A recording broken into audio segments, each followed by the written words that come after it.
And I am done. Okay, so I just finished up listening to Gideon the Ninth by Tamsyn Muir. This is the first book in the Locked Tomb series, and I want to give you my unedited thoughts upon finishing the book, which was just now. Oh man, I hated this book. I don't remember a time that I've hated a book more than I hated this one. In fact, I'm DNFing this book at about 95% of the way done. I can't do it anymore. I can't just go through this and subject myself to this torment that I'm going through reading this book.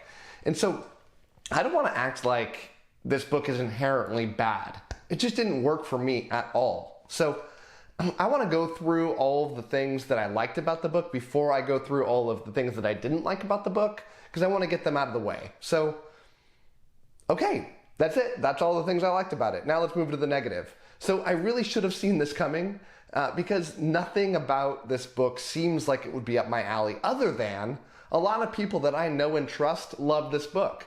And that's typically what I go off of. I don't really read very much about a book beforehand. I try to go in completely blind. But what I did hear about this book, when I read about the subgenres that it was, this was mostly a sci-fi book, although it does have the fantasy tag. Most sci-fi books have the fantasy tag on them too on Goodreads. But all in all, I just don't like sci-fi as much as I like fantasy. There are exceptions to this. There are certain sci-fi that I absolutely love, but in general, I don't like it as much. This is classified as a horror book. I don't like horror books. This is classified as a mystery book. I don't like mystery books. So you add all this together, and what was I thinking? Why would I like this book? I don't. So yeah, nothing about it worked for me.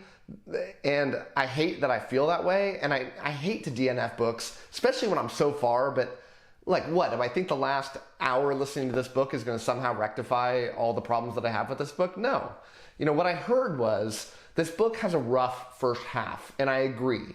But what I also heard is that the second half really saves the first half. And while I do agree that the second half is better than the first half, it didn't work. So look, 95% of the way through, I trudged through. I'm not going to finish it up, but if you're reading this book and you're hurting through the first half, I would encourage you to get to that second half to see if that change of tone really works for you. So let me go through all the different parts of this book and my normal little rating system that I do.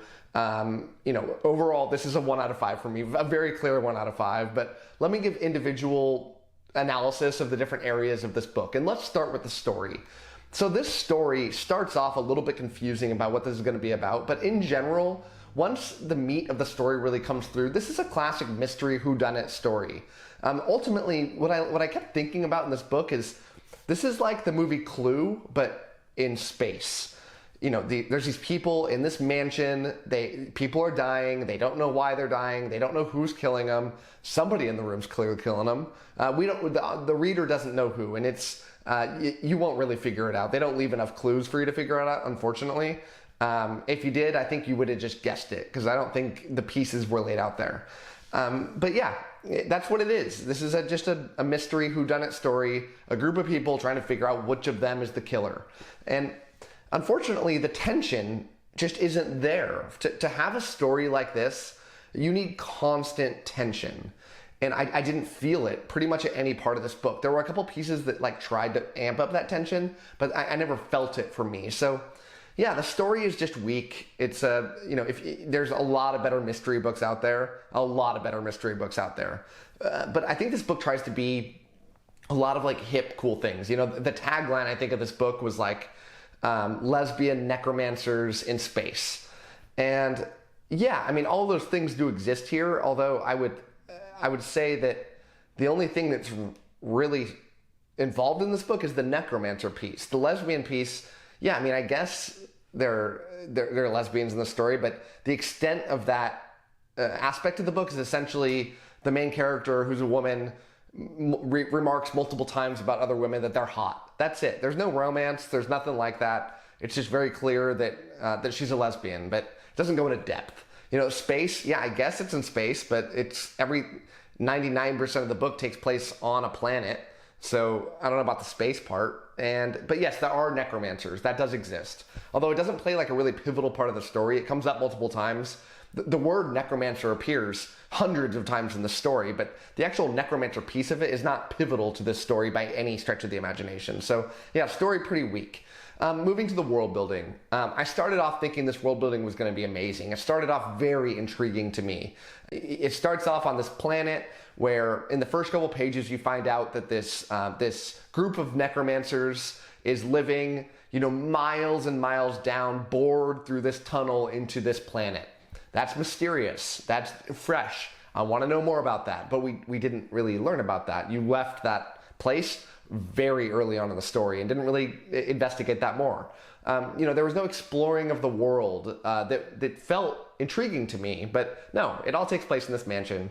There's this aspect of these different necromancer schools that teach different aspects of necromancy. That's interesting. We don't really get to find out much about it, though. We're just told that they're different. There's this ongoing war, and you get this sense that the empire is collapsing. Didn't really find out about that either. Really, it's not about those things, and that hurts the story for me, because world building is a major part of loving fantasy, but that's not what this story was trying to tell. But yeah, it definitely hurt the story for me. The fantasy elements there were really just the necromancy thing, and yeah, it does come up multiple times. You have the main necromancer in this story, Harrowhark, I think is the name. And she raises up bones out of the ground and they can fight. And that's the necromancy piece. It comes up a few times, but yeah, that's the one major aspect of the story.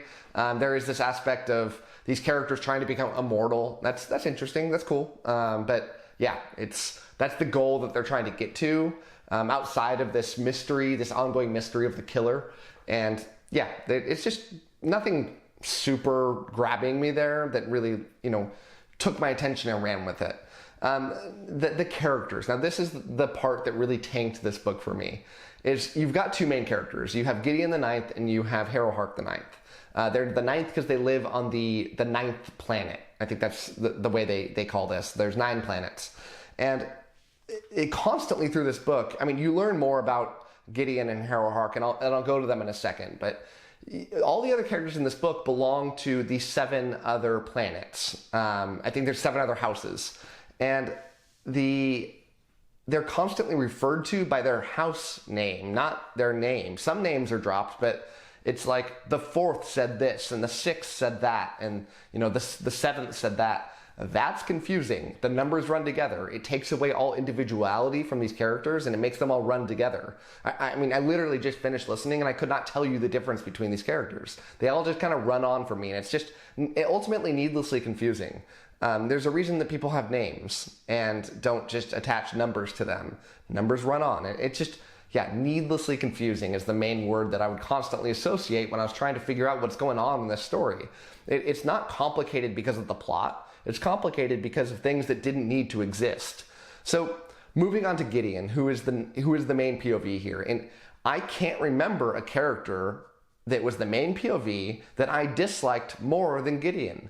And I get why people may like this. I'm going to go read the Goodreads reviews, and I'm guessing there's a lot of people that say Gideon's so awesome, I connect with this character. And yeah, that's great for you. It didn't work for me, because what Gideon is super edgy. Edgy McEdgerson. That's 100% of what her entire persona is and tries to be. She's constantly sarcastic. She's completely full of contempt for everybody in this story. And she's ultimately too cool for school. You'll hear her just using these casual phrases all the time, like, that's dope. And, all these, it's trying to be cool, way cooler than it was for me. I don't feel connected to a character that acts like this, and it just felt like an angsty teenager. And I was an angsty teenager at one point. Thankfully I'm not anymore. My kids are not at the angsty teenager stage. I hope that they can stay at their cute little selves forever and they never get to that stage, because I know how annoying I was. And if people were to look at me from the outside, I can't imagine how annoying I was and edgy I was and ridiculous that I was. But that's who Gideon is. And I don't need to read a story about a super edgy woman. That's not what I need. Or an edgy man. It doesn't matter. Edginess is edginess, and it's not a compelling read for me. So yeah, could not dislike Gideon more. Now Harrowhark, who is her companion to the story. Essentially, you have these characters who are like the warriors, and they're teamed up with a necromancer, and Harrow Hark is the necromancer. And she does have a more compelling storyline, and there's reveals that come out later in the story that make her even more of a compelling character. And I think that some people that read this book are going to be shocked by the reveals that happen later on. And I certainly was not expecting them, but I lost so much interest in the story by that point that, you know, the character reveals that we found out just didn't have the weight that they should have had on me, and that the writer was going for. The writing style is the last piece, and I'll be as kind. This is the nicest thing that I can say about the writing style was I hated it. Now, I'm not saying that it's bad. It didn't work for me. I get that this book is very popular, and way more people love this book than hate it. And I'm guessing again that the amount of 1-star reviews this book has got is less than 1/10 of the amount of 5 stars review that it's got. So I get that I'm in the minority. If you love this book, more power to you. I wish I was in your boat. I love to love books. I don't like to hate books. I want to read books that I enjoy. It just didn't work. So in recap, 1 out of 5 stars. I could not recommend a book less than this one. But I will say though, that if you, I think there's a type of person that hears this whole like lesbian necromancers in space and goes, yes, sign me up. That is for me. If that's your initial reaction to what I just said, you're probably going to love this book. You know, if you are primarily a sci-fi fan or just in general like sci-fi, and you're intrigued by the necromancy thing, then yeah, you're probably gonna like this book too.